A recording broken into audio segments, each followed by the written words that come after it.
Hello, I'm Tracy Strong. I'm a political theorist, and I've been interested for a long time in the nature of democracy and the nature of democratic citizenship. I want to talk to you today about the origins of our contemporary crisis in democracy and possibly also about some things that might be done about that.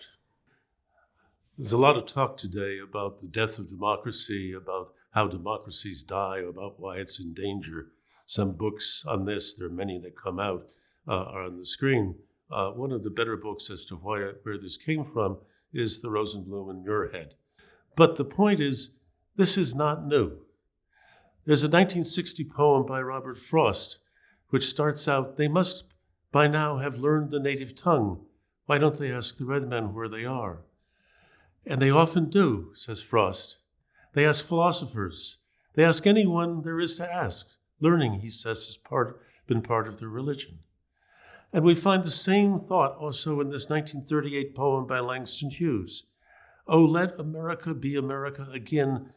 And this is what's important, the land that has never yet been, and yet must be. The point of this is that it's not so much America's in a crisis as that in some sense it has never been realized. It is a project, and the fear now is that that project has been lost.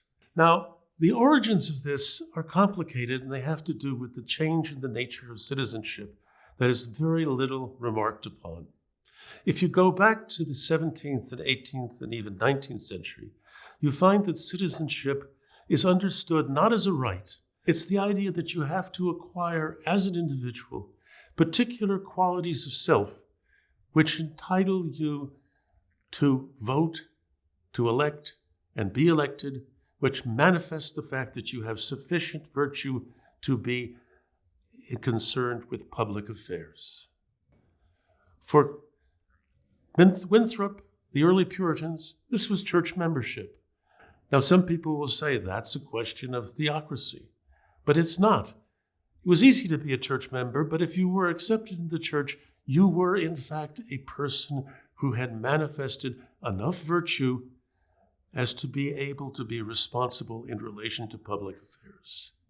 In the 18th century, Jonathan Edwards, seeking something to replace the original purity, which he knew had faded, relied upon the fear of God and the emotion connected to it.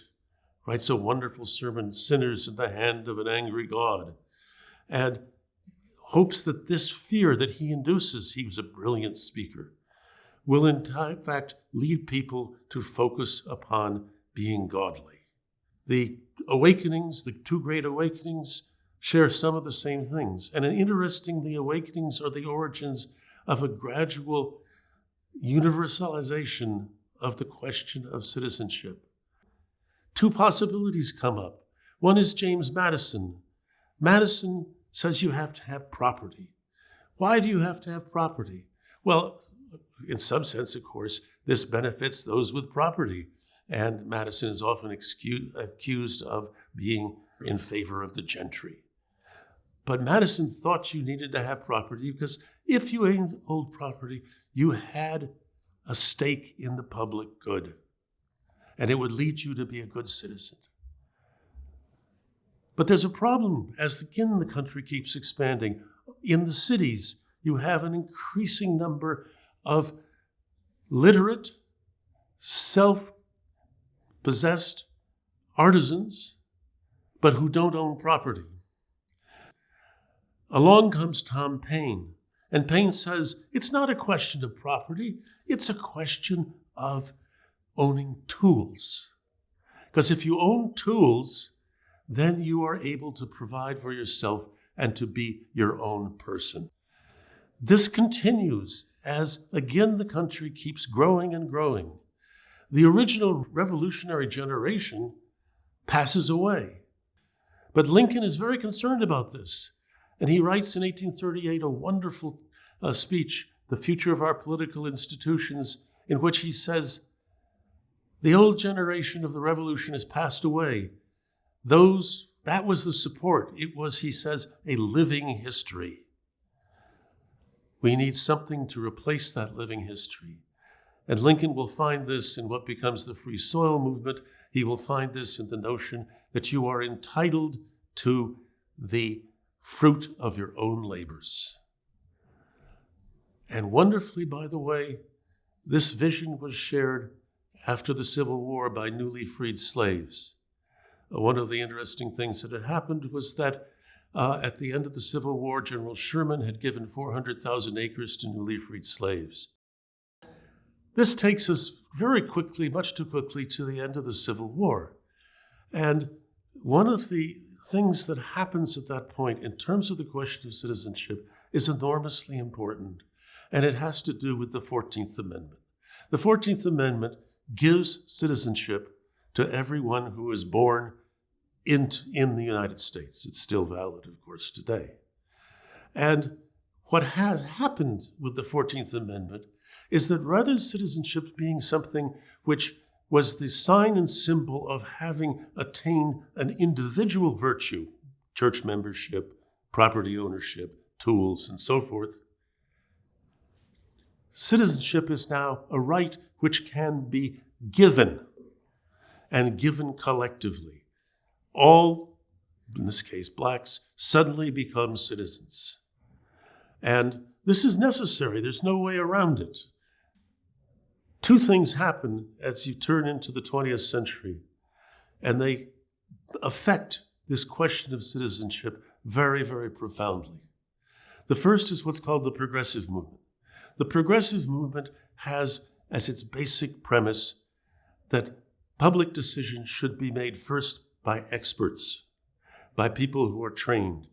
This is when you have, in fact, the rise of the study of what's called public administration. Never happened before. The second thing that happens is a major change, very little remarked upon.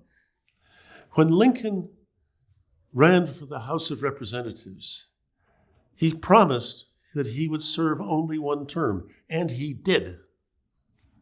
And what's happened here, and this is relating to the question of sortition, politics has moved from being an amateur sport where people would go to Washington for a term or two terms and then go back to where they were. It was not their job, as it were. It's moved from being an amateur sport to being a professional one. So we move into the 1930s, the most progressive forces in the United States remain those on the left.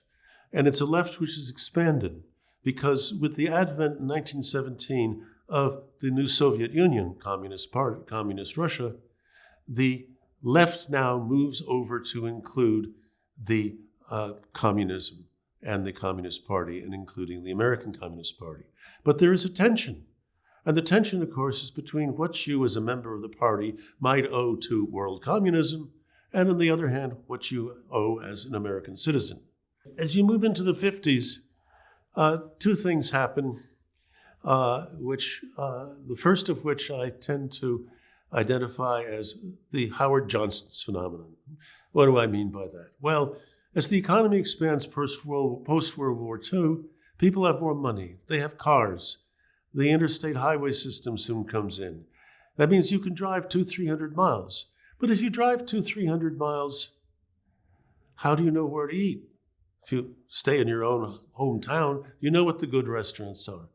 And Howard Johnson's had the brilliant idea of, in fact, producing exactly the same restaurant all around the country so that if you wanted a fried clam roll, it would be good in Pennsylvania, and it'd be good in Ohio, and it'd be good in Illinois, and eventually all the way out to the West Coast. The kind of homogenization. This ties in with the nationalization of media, television being essentially a national rather than local phenomenon.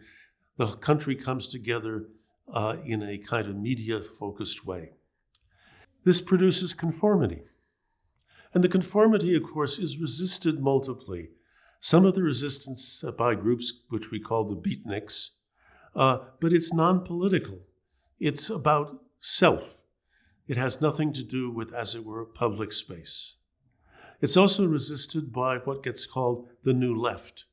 The New Left's founding document, the Port Huron Statement, is seen as the beginning of a whole movement against the conformity of the 50s and in favor of a new vision of the 60s. But if you go back and read the Port Huron Statement, you will find there's almost nothing in it about politics. It's all about authenticity. It's about being yourself and realizing your own self. And that particular understanding, in fact, pays no attention to all of the history which I have very briefly sketched out in this talk. There are resources in American history which the New Left could have drawn upon rather than distancing itself from everything that came before. It's as if they had to start again from zero, not realizing that there is in our culture all the resources that are necessary for a revitalization of democracy, for a recovery of a sense of public, and for a recovery of democratic citizenship.